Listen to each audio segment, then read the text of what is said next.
성육신이 없으면 거듭남도 없다라는 제목을 가지고 함께 보겠습니다. 오늘은 육신을 입고 이 땅에 오신 우리 그리스도의 탄생을 기념하는 주일입니다. 그래서 요즘 우리가 나누고 있는 이 거듭남의 주제와 예수께서 육신을 입으시고 오신 이 성육신이 서로 어떤 관계를 가지고 있는가를 생각해 보고자 합니다. 다시 말해서 하나님이 굳이 당신의 아들을 세상에 보내지 않고 간단하게 죄인들을 거듭나게 하셔서 천국에서 최종적으로 자신의 성품을 담게 할 수는 없었는가? 하나님의 아들이 꼭 오셔야만 하는가? 등의 질문에 답을 보겠습니다. 결론적으로 말씀드리면 성육신의 목적은, 즉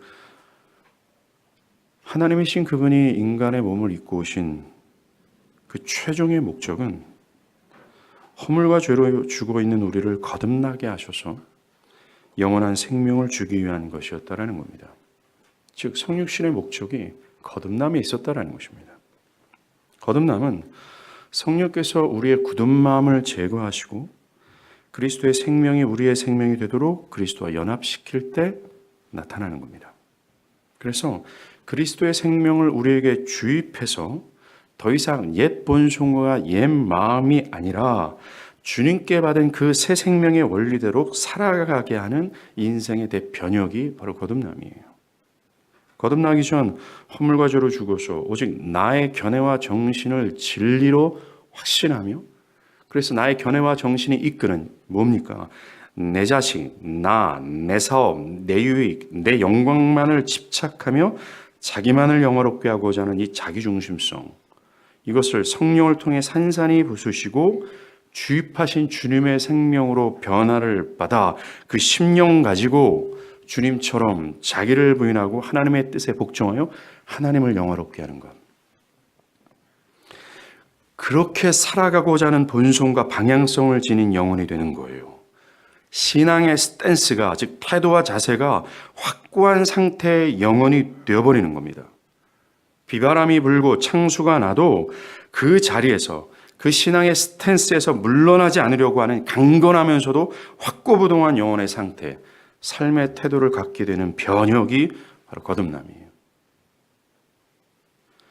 이것은 허물과 죄로 죽어있는 사람들에게는 절대로 기대할 수 없는 태도입니다.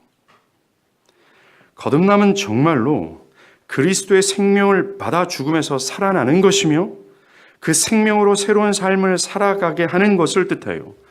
예수님은 우리가 하나님 나라를 보기 위한 필수 불가결한 조건으로 이 거듭남을 강조하셨어요. 그리스도의 새 생명을 받아 마음의 대변혁과 그에 뒤따르는 삶의 열매들까지라는 것입니다. 그것이 아니면 하나님 나라를 갈 수 없다라고 주님은 단언했어요. 그게 요한복음 3장 3절 말씀 아닙니까? 진실로 진실로 내게 이르노니. 아멘, 아멘. 이걸 확고부동한 거야? 이건 절대로 변하지 않을 진리야. 사람이 거듭나지 아니하면 하나님 나라를 갈 수 없다라고 하는 것. 그게 이 뜻입니다. 이것은 어떤 시대나 상황에 따라 변질되지 않는 영원한 진리입니다. 확고부동한 진리라는 거죠. 그런데 오늘날 사람들은 요한복음 3장 9절의 니고데모처럼 어찌 그런 일이 일어날 수 있습니까? 어떻게 사람이 본질적으로 이렇게 변화가 될 수 있습니까? 그러한 변화, 그런 삶의 열매가 가당한 그런 얘기입니까? 라는 태도와 견해를 가지고 있습니다. 오늘날 사람들은 매우 미지근하지요. 차지도 덥지도 않습니다. 매우 어정쩡한 신앙적 스탠스를 가지고 세상의 시류에 따라 신앙을 하는 태도를 가지고 있어요. 자신의 상태를 보면서 더 나아져야 된다라는 부담감도 없습니다. 그래도 괜찮다라는 생각을 하죠. 이들은 니고데모가 주님의 강력한 말씀에 대해 어떻게 그런 일이 있을 수 있습니까? 라고 말하고 그것처럼 이의를 제기하고 있다는 거죠. 아닙니다. 이런 사람들이요, 주님이 왜 이 땅에 인간의 몸을 입고 오셨는가를 안다면 입을 다무게 될 거예요. 예수는 허물과 죄로 죽어서 철저히 자기중심성에 매여 살아가는 자들을 당신처럼, 예수 자신처럼 하나님의 뜻에 복종함으로 하나님을 영화롭게 하는 자로 변화시키기 위하여, 그게 생명이에요, 이 땅에 오셨습니다. 이 새 생명의 역사, 거듭남을 위해 저 하늘 영광 버리시고 이 낮고 천한 땅에 꽂히셨다라고 성경은 기록하고 있는 겁니다. 주님이 오신 것은 그저 우리가 이 세상에서 마음껏 살아가다가 저 천국에서 속편히 영원토록 살게 하기 위한 것이 아니라, 주님께서 우리에게 생명을 주시고자 하는 그 생명은 거듭남이 주는 그 메시지라는 겁니다. 뭡니까? 우리의 마음의 변혁과 그 변혁에 걸맞는 하나님 중심적 삶과 내면, 그것을 영원토록 유지케 하기 위하여 주님이 이 땅에 오셨다라는 겁니다. 우리가 거듭남을 위해서 그리스도께서 치르신 어떤 희생과 헌신을 안다면, 그분의 수고와 그분의 희생의 크기를 정말 안다면, 우리는 그분이 주시고자 하는 이 거듭남의 가치가 어떠한지를 알 거예요. 그리고 그것이 실제하다라는 겁니다. 사랑하는 여러분, 그리스도는 실제하셨고 그분이 오시면 실제하시며, 그분이 실제하시기에 그분이 이 땅에 오신 그 뜻과 목적도 실제입니다. 이것이 없이는 하나님 나라에 갈 수 없다라는 것을 분명히 인지하게 될 거예요. 우리가 읽은 구절을 한번 보십시오. 먼저 16절은 하나님께서 독생자 예수를 이 땅에 보내신 이유가 영생을 얻게 하려 하십니다 라고 말합니다. 17절에서도 하나님이 그 아들을 세상에 보내신 이유가 세상이 구원을 받게 하려 하십니다 라고 밝힙니다. 이 두 구절이 평행 구조를 가지고 있어요. 즉 전달하고자 하는 내용이 똑같다는 겁니다. 똑같은 것을 두 번 반복했다라는 것은 강조하는 뜻을 지니고 있어요. 이 두 구절이 반복해서 강조하는 바가 뭡니까? 모두 하나님께서 그 아들을 이 땅에 보내신 이유를 강조하고 있어요. 그 이유가 모두 영생, 영원한 생명을 얻게 하려 하십니다 라고 말합니다. 17절은 16절에서 그를 믿는 자마다 멸망치 않고 영생을 얻게 하려 하십니다 라는 또 다른 표현이라 할 수 있어요. 17절에서 구원과 대비되는 심판은 성경에서 죽음을 뜻합니다. 심판 이퀄 죽음이라는 거죠. 그러하게 그 죽음의 심판을 대비하고 있는 구원은 곧 죽음에서 사는 새 생명을 의미한다는 거예요. 그렇습니다. 오늘 성경은 하나님께서 아들을 이 땅에 보내신 이유를 두 번이나 반복하여 강조합니다. 그가 성육신하신 이유가, 이 크리스마스의 궁극적인 이유, 목적이 우리에게 영생을 주려 함이다라고 말을 합니다. 우리는 기독교가 말하는 영생을 매우 모호하고 어떤 막연하게 이해하는 경우가 있습니다. 그저 죽지 않고 사는 것이라고 얘기하고 있어요. 아닙니다. 여기서 말하는 영생이란 제가 설교 초반에 언급한 거듭남으로 주어지는 그 생명을 뜻하는 거예요. 죽은 자들을 성령께서 죽은 자들을 그리스도와 연합케 하여 그리스도의 새 생명을 받아 얻는 그 생명, 이것을 기독교가 말하는 영생이라는 거예요. 거듭남이라는 겁니다. 즉 예수는 거듭난 새 생명을 주기 위해 오셨다라고 말합니다. 또 다른 성경은 또 얘기해요. 요한복음 6장 51절에서요. 나는 하늘에서 내려온 살아있는 떡이니 사람이 이 떡을 먹으면 영생하리라. 내가 줄 떡은 곧 세상의 생명을 위한 내 살이다 라고 얘기해요. 주님이 이 땅에 내려오셔서 사람들에게 영생을 주고자 하는 떡이라고 얘기하고 있습니다. 크리스마스는 거듭남의 가장 기초가 되는 날입니다. 또는 허물과 죄로 죽은 하나님의 심판 아래 있는 자들에게 살 소망이 시작된 위대한 날이라 할 수 있어요. 우리는 이날 우리에게 생명을 주려고 오신 예수가 주고자 하는 생명을 사모해야 되는 것이 마땅합니다. 크리스마스에 오신 예수께서는 이 땅에 우리에게 한 가지를 주고자 오셨다라고 얘기하고 있어요. 궁극적으로 말입니다. 잠시의 기쁨이 아닙니다. 크리스마스의 무드에 사로잡힌 뭔가 뉴욕 맨하탄에 가면 뭔가 50년대, 60년대 재즈 음악이 흐르고 빨간 옷을 입고 뭔가 그 무드의 부드러움과 뭔가 미세한 따뜻함과 로맨스 같은 그것을 주고자 예수님은 크리스마스에 오신 것이 아니라고 얘기하고 있어요. 사실 우리가 생각해 보십시오. 2000년 전의 크리스마스가 얼마나 터프했습니까? 얼마나 거칠었어요. 거친 말구유에, 거친 강보에, 거친 이 사회적 분위기 속에 예수는 오셨어요. Why? 하나입니다. 생명을 주고자 했다는 겁니다. 사랑하는 여러분, 예수께서 주고자 이 땅에 오셔서 우리에게 주고자 했던 그 생명을 사모하길 바라요. 주님은 진실로 진실로 사람이 이 생명을 받지 아니하면 하나님 나라를 볼 수 없다라고 하셨기 때문에 그렇습니다.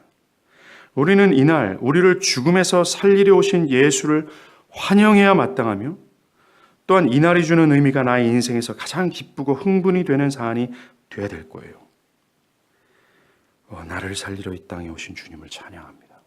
오늘 밤 우리는 이 생명을 주러 오신 예수를 기뻐하며 축하하는 밤이 되길 바라요.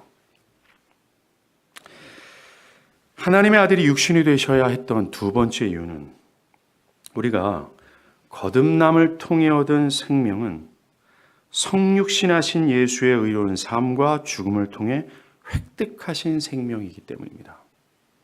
예수는 죄인들의 죄를 사하고자 완전한 인간이 되셨습니다. 그들의 죄를 해결하시고자 그들이 받아야 될 하나님의 모든 저주와 형벌을 대신 받아 죄인들의 생명을 받을 수 있는 기초를 마련했다는 겁니다.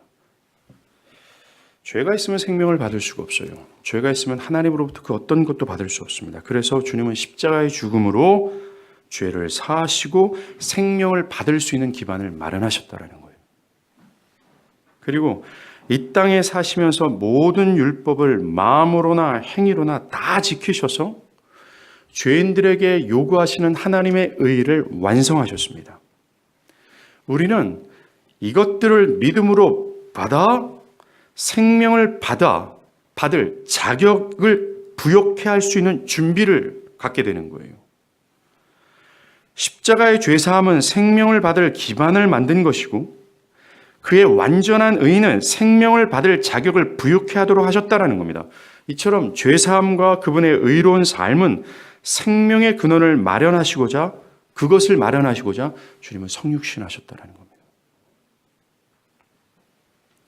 그리고 성육신하셔서 획득하신 자신의 생명을 주시는 거예요. 그분이 성육신하지 않았다면 우리가 획득해야 될 생명은 없었다라는 것입니다. 요한일서 5장 11절과 12절 또 증거는 이것이니 하나님이 우리에게 영생을 주시는 것과 이 생명이 그의 아들 안에 있는 그것이니라. 아들이 있는 자에게는 생명이 있고 하나님의 아들이 없는 자에게는 생명이 없느니라.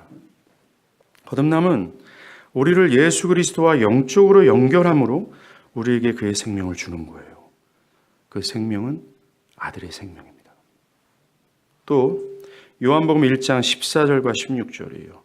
말씀이 육신이 되어 우리 가운데 거하심에 우리가 그의 영광을 보니 아버지의 독생자의 영광이요 진리와 은혜가 충만하더라. 16절 우리가 다 그의 충만한 데서 받으니 은혜 위에 은혜로라. 예수가 성육신하셔서 생겨난 결과가 우리가 그 안에 있는 충만한 것을 받게 된 것이다라고 얘기하고 있어요. 거듭날 때 이 받은 생명도 우리는 그의 충만한 데서 받은 겁니다. 요한이 언급한 그리스도의 충만함이라고 할 때 충만함이란 뜻이 이겁니다. 큰 배 안에 있는 많은 짐, 큰 배 안에 어떤 많은 짐, 어떤 상품, 선원, 노젓는 사람, 군인들로 꽉 찬 상태, 그래서 부족함이 없는 상태를 뜻해요. 또한 충만이란 아무리 시간이 지나도 아무리 소비해도 절대로 소모되거나 고갈되지 않는 부유함을 뜻합니다.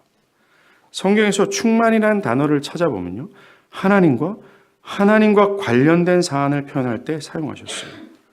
왜냐하면 그럴 수밖에 없기 때문에 그렇습니다. 모든 것이 시간이 지나면 변형되거나 변질됩니다. 원래의 형태를 잃어버리죠. 그 한계가 분명합니다. 그런데 오직 하나님에게만 충만이라는 단어를 사용할 수 있어요. 하나님만이 영원히 변하지 않고 변질되지 않기 때문에 그렇습니다. 하나님 안에 있는 모든 것 또한 그렇습니다. 예를 들어서 에레미야가 발견한 하나님의 충만이 있어요. 이것이 오늘 본문과 맥을 같이 합니다. 에레미야 애가 3장 22절이에요. 여호와의 인자와 긍휼이 무궁하심으로 우리가 진멸되지 아니함이니이다 라고 얘기해요. 에레미야는 하나님의 인자와 또한 긍휼이 무궁하시다라고 말합니다. 무궁함이 뭡니까? 끝이 없다라는 거예요. 하나님의 긍휼과 인자하심이 절대로 낭비되지 않을 정도로 충분하다라는 겁니다. 그것이 끝이 없다라는 거예요. 에레미야는 우리가 진멸되지 않은 이유가 하나님의 인자와 긍휼의 충만함 때문이라고 얘기하고 있어요. 여전히 거듭났음에도 불구하고 죄악과 악행 가운데 우리가 살잖아요. 죄악과 악행 가운데 사는 우리가 최후의 순간 살 수 있는 것은 우리의 신앙적 노력이 아니라 뭡니까? 지금도 앞으로도 지속해서 용서를 받고 사랑받는 이유는 하나님의 은혜의 충만함 때문이라는 거예요. 그 하나님의 사랑과 용서가 고갈되지 않고 충만하기 때문입니다. 중요한 사실은 이 하나님의 충만이 예수 안에 있다는 거예요. 사도 바울은 이것을 지지합니다. 골로새서 1장 19절이요. 아버지께서는 모든 충만으로 예수 안에 거하시고 라고 얘기하고 있어요. 하나님 아버지의 모든 충만이 그의 아들 그리스도 안에 있다라고 얘기합니다.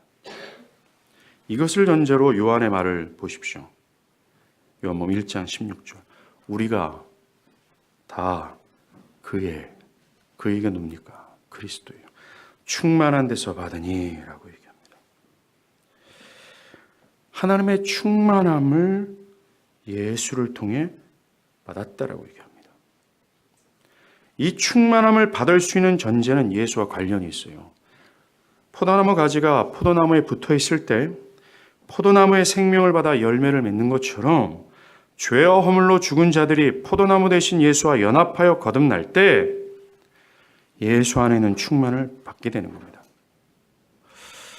거듭날 때 받은 새 생명은 바로 그리스도 안에 있는 충만 안에서 받은 그의 생명이에요.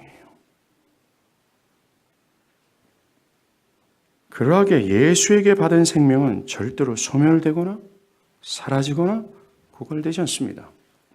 변형되거나 변질되지 않습니다. Why?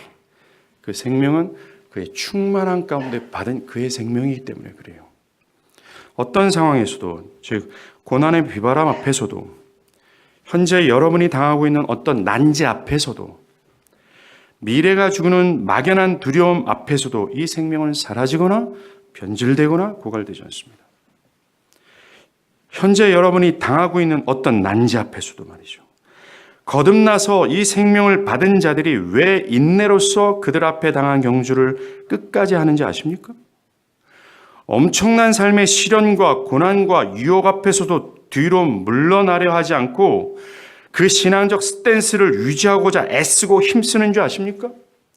왜 흔들리지 않고 인내하는 줄 아십니까? 이유가 여기 있어요.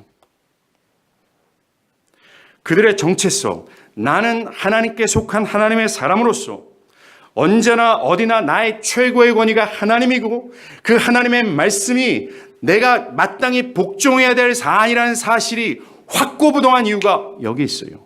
와, 그들 안에 꿈틀거리는 생명이 그들의 생명이 아니라 그 모든 충만 안에서 받은, 즉 그리스도께 받은 생명이기 때문에 그래요.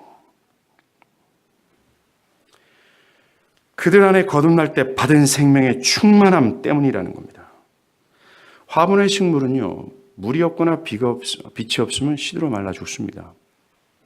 그러나 거듭날 때 받은 이 생명은 어떤 상황, 처지에도 죽지 않아요. 그러하게 방금 언급한 신앙적 자세는 거듭난 모든 신자들에게 있을 수밖에 없다는 것입니다. 우리가 다 그의 충만한 데서 받으니.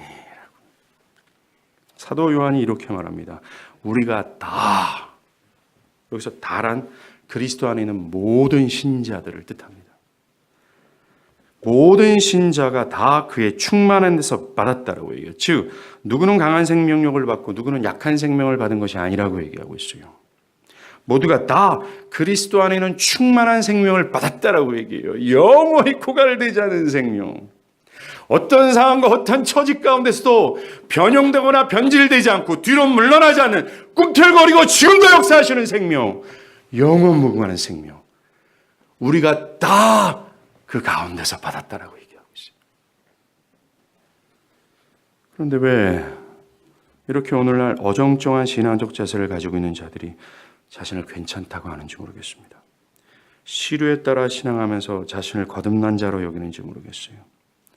이런 사람들은 주로 이렇게 얘기합니다. 나는 믿음이 약해서 그렇습니다. 사랑하는 여러분, 약한 믿음을 어정쩡한 신앙이라고 생각하면 안 됩니다.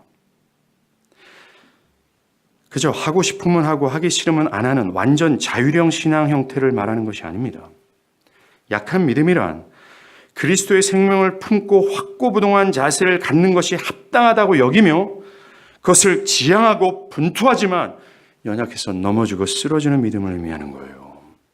그래서 약한 믿음 안에는 지금 자신을 합당하게 여기고 충분하다고 여기는 것이 없고 염치 없음을 깨닫고 지금보다 더 나아지고자 하는 열망이 꿈틀거리는 거예요. 이게 약한 믿음입니다.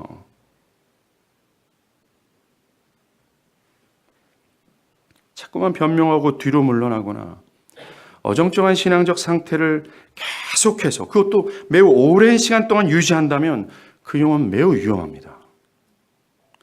그 상태가 합당하다고 하는 자기 합리화가 계속 시간이 갈수록 강화되기 때문에 그래요.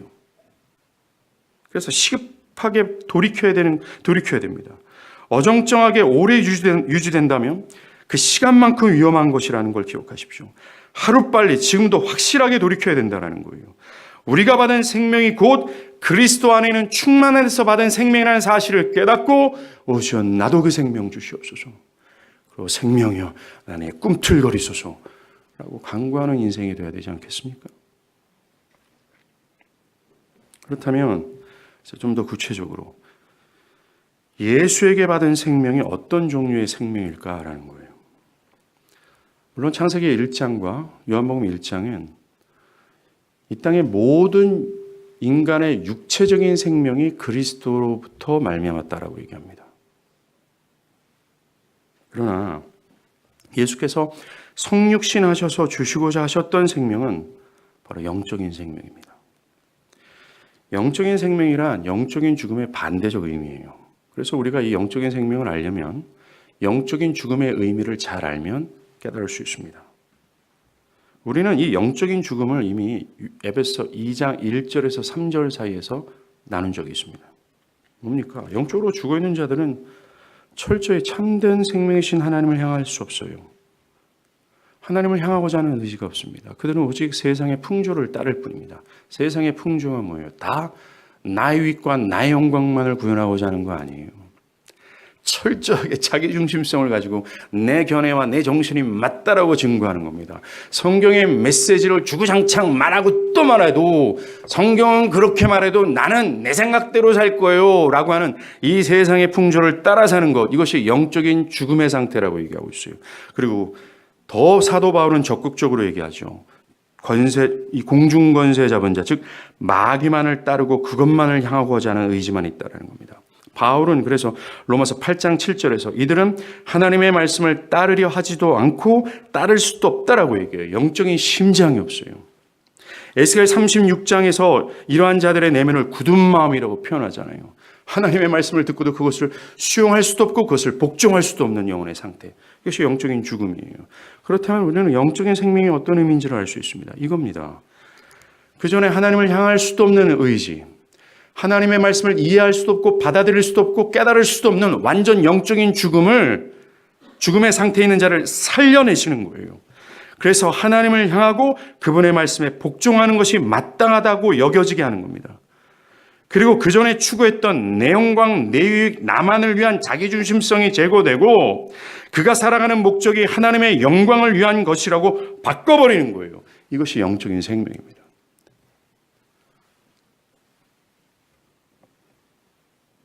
하나님에 대해서 반응할 수 있는 생명이에요. 하나님의 말씀에 합당하게 어떤 부합하는 어떤 내면과 행위를 할 수 있는 상태입니다.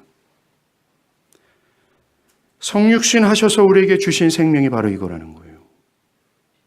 거듭날 때 주시는 생명이 이러한 종류의 생명이라는 겁니다.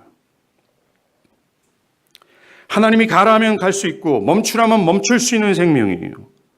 이 생명은 일시적인 것이 아닙니다. 충만하게 고갈되지 않는 특징을 가지고 있어요. 잠시의 열렬함과 관심을 만들어내는 것이 아니라 마르지 않는 샘과 같은 생명이에요. 퍼도 끊임없이 그 생명은 돋아납니다. 왜냐하면 그리스도의 충만한 데서 받은 생명이기 때문에 그래요.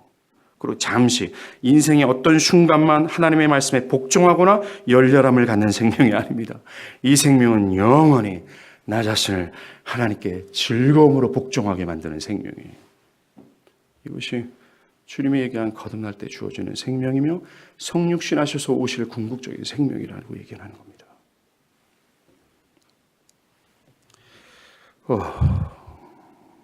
저는 여기에 나이 드신 우리 장년분들에게 권면합니다. 여러분 중에 혹시 지금의 심령의 냉랭함을 이렇게 변명하지는 않습니까? 나도 청년 시절에는 나름대로 열심히 있었습니다. 나름대로 열렬했습니다. 그럼 지금은 어떻습니까? 이 생명은, 이 영적 죽음에서 되살리신 이 영적인 생명은 잠시나 또 일시적인 생명이 아니라는 것을 기억하십시오. 이것은 나를 움직여요. 와, 그의 충만한 데서 받은 생명이기 때문에 그렇습니다. 그리스도의 충만한 데서 받은 생명은 단지 이 땅에서만 존재하는 것이 아닙니다. 이 생명을 잃어버리거나 사라지지 않는 생명이에요. 예수님도 자신이 주는 생명을 빼앗을 자가 없다라고 선언했습니다. 이 생명은 영원한 생명이에요. 만약 수천 년만 살고 이 생명이 사라진다면 그것은 결코 영원한 생명이라고 말할 수 없어요. 또한 만약 수천 년을 산 이후에 얘들아, 다시 내가 기준을 만들게. 이 기준을 통과하면 영원히 살 수 있어.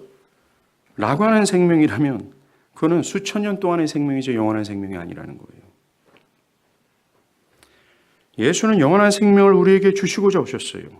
이 생명은 영원히 끝나지 않습니다. 사도 요한은 요한일서 5장 11절에 또 증거는 이것이니 하나님이 우리에게 영원한 생명을 주신 것과 이 생명이 그의 아들 안에 있는 그것이니라 라고 하고 있습니다. 만약에 우리가 그의 아들 안에 있다면 하나님이 주시고자 하는 영원한 생명을 획득하는 거예요. 그래서 영원토록 하나님을 기뻐하면서 그분의 말씀에 기꺼이 복종하는 거죠. 그리고 두 번째가 우리가 이 생명을 생각해야 될 것. 이 생명의 생명이 어떤 종류인가?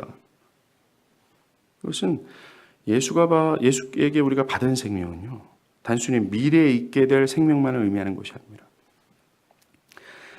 이 생명은 현재 상황 속에서도 충분한 만족을 누릴 수 있는 풍성한 생명이라는 겁니다. 주님이 성육신하신 이유를 이렇게 얘기해요. 요한복음 10장 10절에도 또 얘기합니다. 내가 온 것은, 즉 하늘의 영광 버리시고 이 땅에 인간의 몸을 입고 오신 이유는 양으로, 즉 저와 여러분이랍니다. 생명을 얻고 더 풍성하게 얻게 하려는 것이다 라고 얘기해요. 불행한 것은 많은 신자들이 그들이 가지고 있는 영원한 생명을 풍성한 생명으로 여기지 않습니다. 그들은 그들이 가진 생명의 어떤 충분성을 느끼지도 못해요. 그저 비참하고 불행스러운 삶을 살아갈 수밖에 없는 것처럼 여깁니다. 이 풍성함을 누리지 못한다는 게 현실입니다. 아니에요. 신자는 기쁨의 삶을 살고 심지어 다른 사람들에게도 충분히 축복할 수 있는 풍성한 생명을 지닌 자로 살아가는 것이 마땅해요. 이 생명의 풍성함을 절절히 깨달은 한 인물이 있습니다. 다윗이에요. 그러니까 시편 23편에 얘기하잖아요. 여호와는 나의 목자시니, 그 다음에 중요합니다. 내게 부족함이 없으리라. 이것이 그리스도 안에 있는 자들이 얻는 생명의 풍성함이에요. 이 생명은 부족함이 없다라고 얘기합니다. 충분하다라고 얘기하는 거예요. 어제죠. 오늘 밤에 있을 이 성탄 축하의 밤을 준비하는 것 때문에 정말 하루 종일 예배 이 공간에 이 교인들로 가득 차 있었어요. 정말 분주했습니다. 점심때가 돼서 저는 이 주일학교 어린이 부서와 함께 짜장면 곱빼기를 먹었습니다. 그 후에 계속해서 오는 사람들이 똑같이 중국집을 짜장면을 시키는 거예요. 그래서 오는 분들마다 짜장면이 시킬 때마다 저에게 먹으라고 합니다. 근데 저는 그들의 초대에 조금도 흔들리지 않았습니다. 조금도 먹고 싶은 마음이 없었어요. 계속해서 유혹을 해도 먹지 않았습니다. 왜냐하면 저는 방금 전에 먹은 것으로 충분성을 가지고 있었기 때문에 그래요. 계속 먹으라고 유혹을 해도 저는 흔들리지 않았던 이유 또한 충분성 때문입니다. 그렇습니다. 예수가 주신 생명은 부족함이 없어요. 그 충분성 때문에 우리는 세상을 거절하는 겁니다. 그분의 충분성 때문에 세상의 부와 명예가 나를 유혹해도 거들떠보지도 않는 거예요. 나는 이미 배가 부르고 있기 때문에 그래요. 여호와는 나의 목자시니 내게 부족함이 없다라고 하는 그리스도로부터 받은 생명의 충분성을 가지고 있는 다윗이 말하고 있잖아요.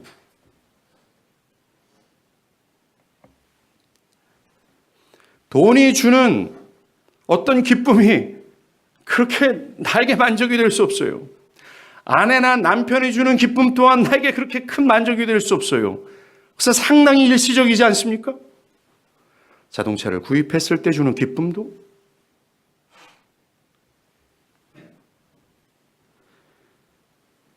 우리가 받은 이 예수의 생명, 이 충분함 때문에 세상의 것들을 거절하는 겁니다. 세상의 유혹을 쉽게 거절하는 거죠. 만약 여러분들 안에 이 생명이 있고 그 생명의 충분성을 여러분들이 느끼고 또한 가지고 있다면 성경은 얘기합니다. 이 충분성을 누릴 수 있는 길은 예수 안에 있을 때만이라고 제안하고 있어요. 그와 연합하여 그에게 붙어 있을 때라는 겁니다. 포도나무 가지가 포도나무에 붙어 있을 때인 것처럼 이 생명의 근원 되신 예수와 관계를 맺고 그와 인격적인 교제를 나누고 사귐이 있을 때라는 거예요. 이런 진짜 실제가 있어야 되는 건 아닙니까? 이럴 때만이 우리는 죄와 피 흘리기까지 싸우게 되는 거예요.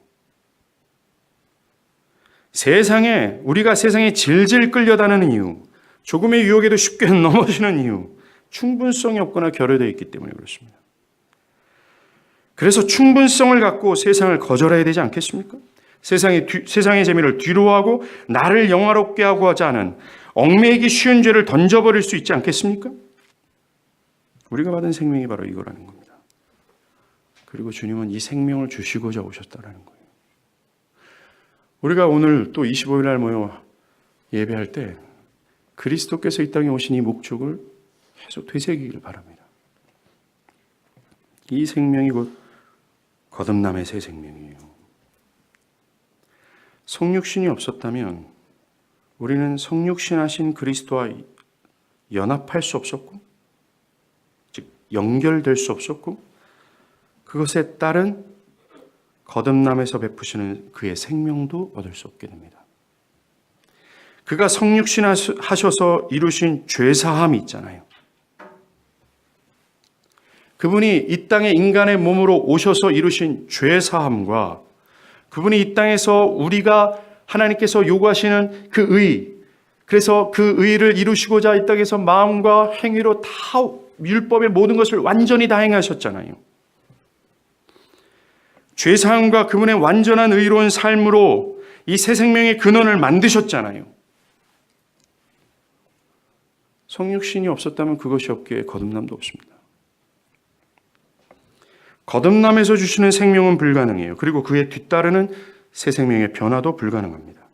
주를 위해 살고 죽는 이 새 생명이 주는 영광의 삶은 불가능한 거예요. 이것이 설교 처음에 우리가 질문했던 하나님 꼭 아들을 보내셔야 됐는가? 그냥 보내지 않고 우리를 그냥 거듭나게 하셔서 저 천국에서 자신의 성품을 담게 할 수는 없었는가? 하나님의 아들이 꼭 오셔야만 하는가? 이 답이 된다라는 겁니다. 성육신하지 않았다면 우리의 죄의 문제를 해결할 수 없었으며 믿음으로 의롭다 하심을 얻을 수 있는 기초가 사라지기에 우리의 거듭남도 없는 겁니다. 기독교는 철저히 그리스도 예수라는 뿌리에, 인격이라는 뿌리에 내려 있어요. 기독교는 어떤 실체가 없는 대상이나 아니면 어떤 도덕적 가르침이 아닙니다. 인물에 있어요. 그 인물을 사랑하는 겁니다. 율법주의가 뭔지 아십니까? 그 인물, 어떤 인격의 대상이 없는 종교 활동을 율법이라고 얘기하고 있어요. 여러분들이 만약에 기독교의 중심인 그 인격 대신 그리스도를 마음과 뜻과 정성을 다해 사랑한다면 그 사랑으로 말미암아 여러분들의 행동은 거기에 부합하는 어떤 것이 나타나게 될 겁니다. 이것이 복음이에요. 그 인물과 연합해서 그 인물 안에 있는 충만함을 받는 겁니다. 그리고 지속해서 그와 관계하고 교제하는 거죠. 그래서 그분이 주신 생명의 풍성함을 누리는 겁니다. 요한복음 5장 12절에 아들이 있는 자에게는 생명이 있고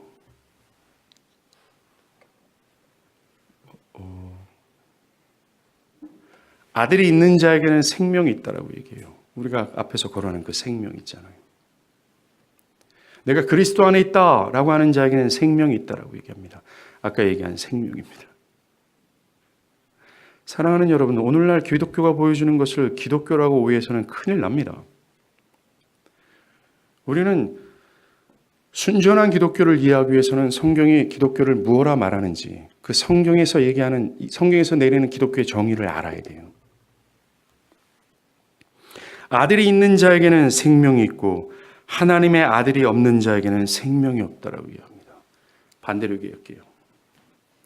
생명이 없는 자는 예수가 없고 생명이 있는 자는 예수가 있느니라.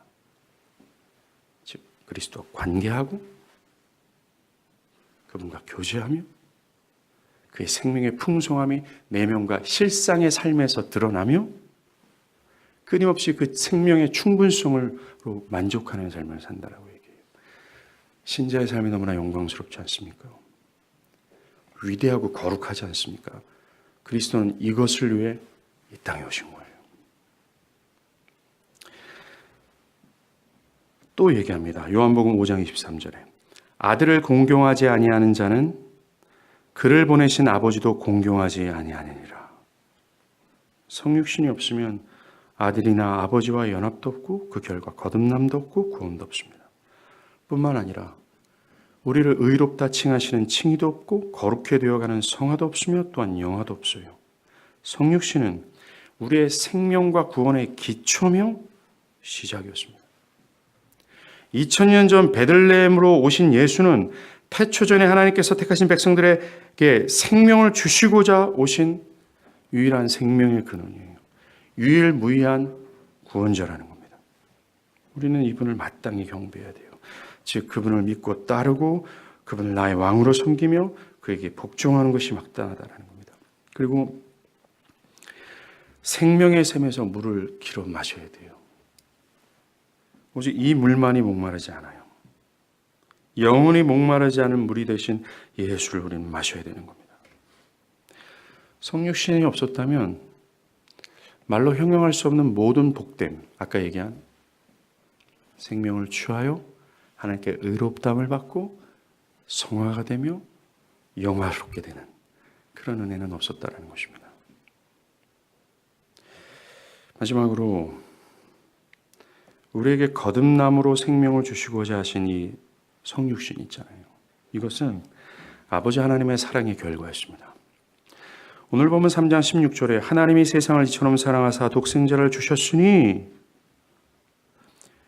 예수가 성육신 하신 더 근원적인 것을 설명해 주고 있어요. 뭡니까? 하나님의 사랑입니다. 하나님은 아들을 보내셨고 우리 대신 우리가 받아야 될 하나님의 진노를 대신 받게 하셨어요. 그래서 거듭난 모든 자들에게 더 이상 하나님의 진노가 없도록 모두 제거하셨습니다. 그리고 그 아들이 죽음에 이르기까지 순종하시는 것으로 인해 우리에게 생명을 주셨어요. 성탄절은 허물과 죄로 죽은 자들을 향한 하나님의 그 큰 사랑의 서곡입니다.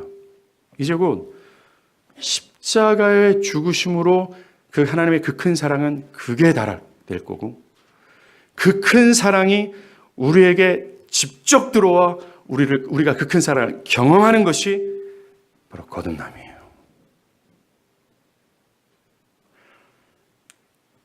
거듭난 사람은 그 풍성하고 말로 형용할 수 없으며 우리 인간의 이성으로는 도저히 이해할 수 없으며 영원토록 오 하나님 왜 나를 사랑하셨는지 너무나 어마어마한 그 사랑에 감격하여 전율하지만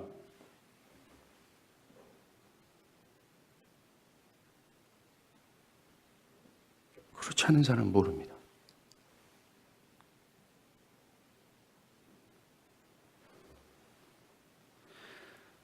우리가 거듭날 때 하나님의 그 큰 사랑에 와우 하면서 놀라게 되는 거예요. 이 하나님의 그 큰 사랑인 것이 관념적인 것이 아니라는 걸 기억하십시오. 우리가 지금까지 나눠왔지만 이 하나님의 그 큰 사랑은 그저 일시적이거나 잠시의 사랑이 아니라는 걸 기억하셔야 돼요. 모든 신자들의 기초며 근간입니다. 그 하나님의 큰 사랑, 이것은 거듭난 신자들만 맛볼 수 있으며 경험할 수 있으며 노래할 수 있어요. 영원토록. 저는 여러분에게 도전합니다. 여러분들 하나님의 그 큰 사랑을 압니까? 그렇다면 그것과 연결해서 여러분들이 그 큰 사랑을 안다면 앞에서 거론한 그 주님 그리스도의 충만 안에서 받은 그 생명이 있습니까? 그리고 그 생명이 여러분들의 내면과 삶에 꿈틀거리고 있습니까? 그것으로 말미암아 여러분들의 신앙적 스탠스가 영적인 생명을 가진 자로서의 삶을 삽니까? 거듭남의 주제는, 이 거듭남의 교리는 우리의 가장 본질적인 것을 우리에게 도전하고 있어요. 사랑하는 여러분, 오늘날 교회 안에서 하나님의 그 큰 사랑이 얼마나 싸구려 돌멩이가 되어버렸어요. 툭하면 하나님의 은혜입니다. 하나님의 사랑입니다. 하나님의 사랑으로 사랑합니다라고 우리는 얘기합니다.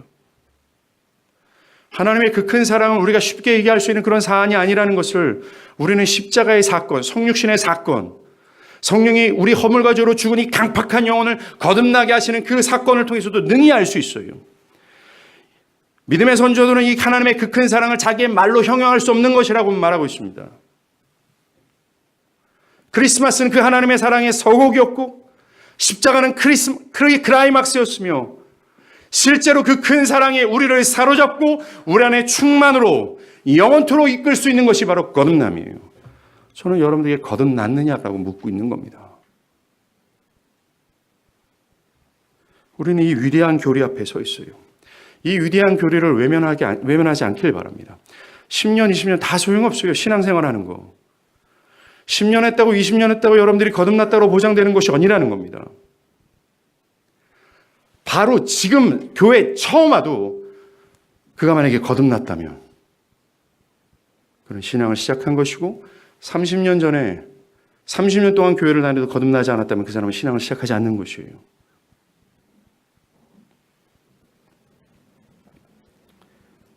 바랍니다. 이 은혜의 출발인 이 성탄절, 이 의미가 뭔지를 알길 바라요. 그리고 이 성탄절의 핵심적인 목적이 뭔지를 깨닫길 바랍니다. 생명을 주기 위한 거라는 거예요. 그 높고 높은 왕께서 낮아지시면서까지 주시고자 했던 것이라면 그것이 정말 가치 있는 건 아니겠어요?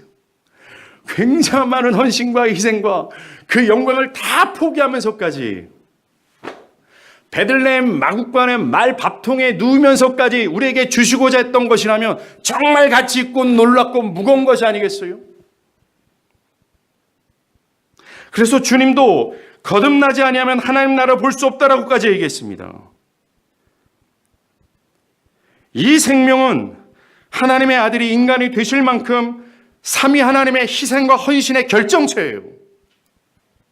즉 마음의 변혁과 이 마음의 변혁으로 나타나야 될 이 삶의 열매, 하나님 중심적인 삶, 신앙의 스탠스가 확고부동하여 하나님만을 영화롭게 하고자 하는 이 실제적인 영적인 생명이 삼위 하나님의 태초전부터 삼위 하나님이 계획하시고 수고하시고 물과 피를 다 쏟으면서까지 하셨던 그 결정체라는 겁니다. 그런데 왜 이 결정체를 마음에 두지 않고 마음에 두지도 않음에도 불구하고 왜 거짓말하는지 모르겠어요. 왜 기독교의 능력과 삼위 하나님의 그 크신 사랑을 돌멩이 취급하는지 모르겠습니다. 이 위대한 기독교의 교리를 왜 싸구려 취급하는지 모르겠어요. 마음으로 또한 삶으로 말입니다. 이 생명을 사모해야 되지 않겠습니까? 기도하겠습니다.